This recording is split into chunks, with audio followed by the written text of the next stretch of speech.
Bom, sejam muito bem-vindos a mais uma análise. Hoje, a gente vai pegar um texto milenar e passar por uma lente, digamos, bem diferente. A engenharia reversa metafísica. Vamos deixar um pouco de lado aquela interpretação puramente poética e focar no capítulo 3 do material que a gente chama de A Marca Inesperada. O foco aqui é aquele evento gigantesco lá de Gênesis 6. Só que em vez de pensar num simples conto sobre muita chuva e um barco de madeira, a gente vai olhar para isso como um problema de sistemas técnicos. Sabe o que a tradição normalmente chama de mito? Então, os dados e análise nos mostram que isso foi, na verdade, a primeira grande tentativa de fechar o sistema por baixo. Literalmente um hack no hardware biológico da humanidade. É fascinante, e entender essa estrutura muda completamente a forma como a gente enxerga o funcionamento da realidade física descrita nesses textos.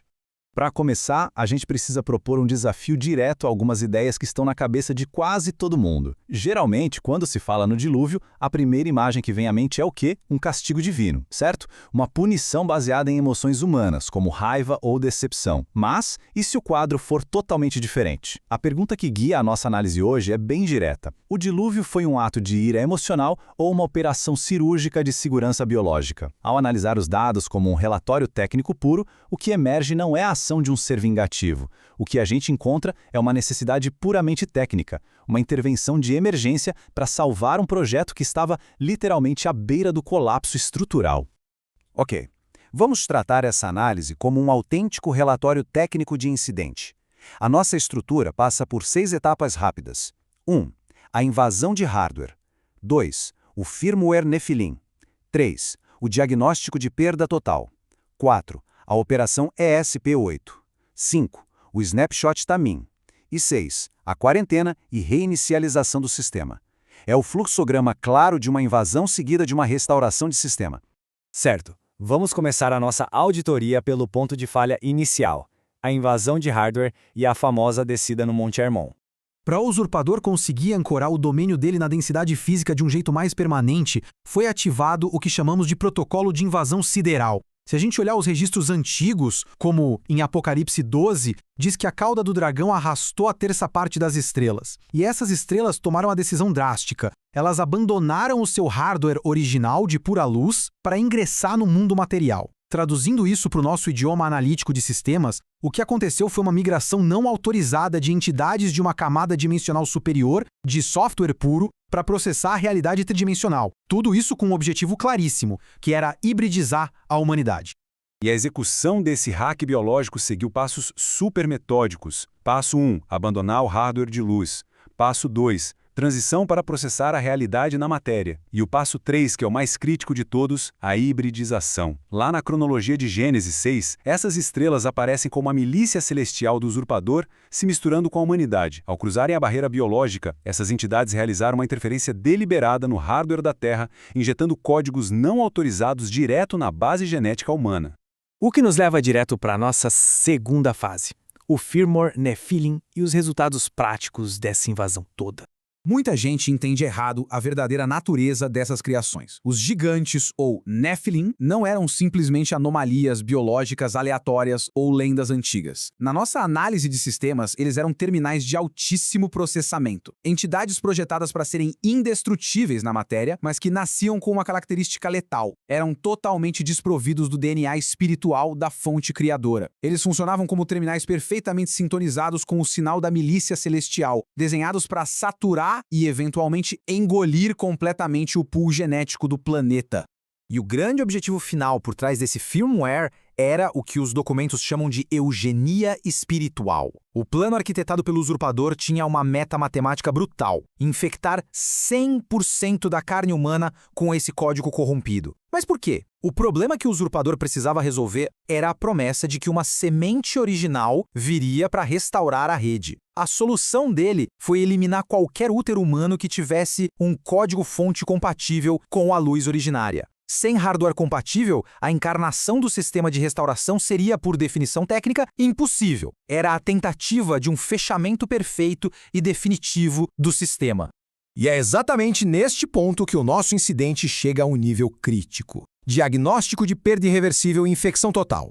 Os registros técnicos apontam que toda a carne havia corrompido seu caminho. E esse número absoluto ilustra perfeitamente a gravidade do colapso. O hardware humano original, planejado pela fonte, tinha atingido um estágio de infecção estrutural irreversível. Sabe quando não dá mais para mandar um patch de correção? Pois é, nenhuma atualização de sistema enviada pela rede ia funcionar, porque os receptores estavam completamente inutilizados.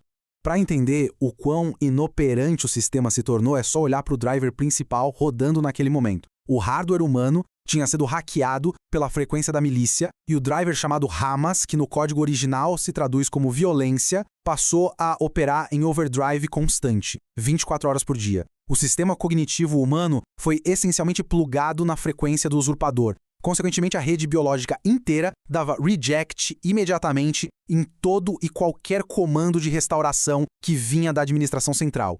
Com um diagnóstico de infecção sistêmica desses, a gente chega ao clímax do relatório.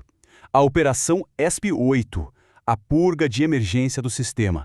Neste ponto, é fundamental alinhar a perspectiva. A visão tradicional propõe a leitura de um Deus vingativo aplicando um castigo movido por ira emocional. Mas, através da engenharia reversa, a ação é identificada puramente como uma quarentena biológica, um reset global do sistema. Não foi um assassinato baseado em ódio, mas sim uma intervenção de emergência técnica, absolutamente necessária diante de uma rede hostil prestes a inviabilizar o propósito original. A sigla ESP-8 significa Emergency System Purge, ou purga de emergência do sistema. Como os materiais base destacam o tempo todo, a fonte administradora é puramente Zoe, ou seja, força de vida contínua. Ela não tem na natureza dela um comando delete de morte. O dilúvio é lido, na verdade, como um comando format C, uma consequência termodinâmica inevitável frente ao colapso da simulação. Uma medida técnica drástica de segurança, executada apenas para isolar o vírus Nefilim, varrer o espaço de execução corrompido e preservar as condições para que, no futuro, o arquivo original pudesse ser restaurado. Foi uma quarentena severa, nunca um assassinato passional. E claro, toda purga exige um planejamento. Entramos nos protocolos de recuperação de desastres com o Snapshot Tamin. Pensa bem, quando se executa uma formatação no disco principal, é estritamente necessário ter um arquivo de backup não corrompido para realizar o clean boot, a reinicialização limpa do sistema. É exatamente aqui que a figura de Noé ganha um significado totalmente novo. A documentação utiliza a palavra técnica Tamin para descrevê-lo. É super importante reformular a ideia da seleção dele. Ele não foi escolhido por possuir uma perfeição moral subjetiva incrível perante os outros humanos. A chave é genética. Tamin significa que ele possuía o DNA original preservado. Ele era um host limpo, cuja linhagem permaneceu intacta e completamente livre do código inserido pela invasão da milícia. Ele era o arquivo não infectado.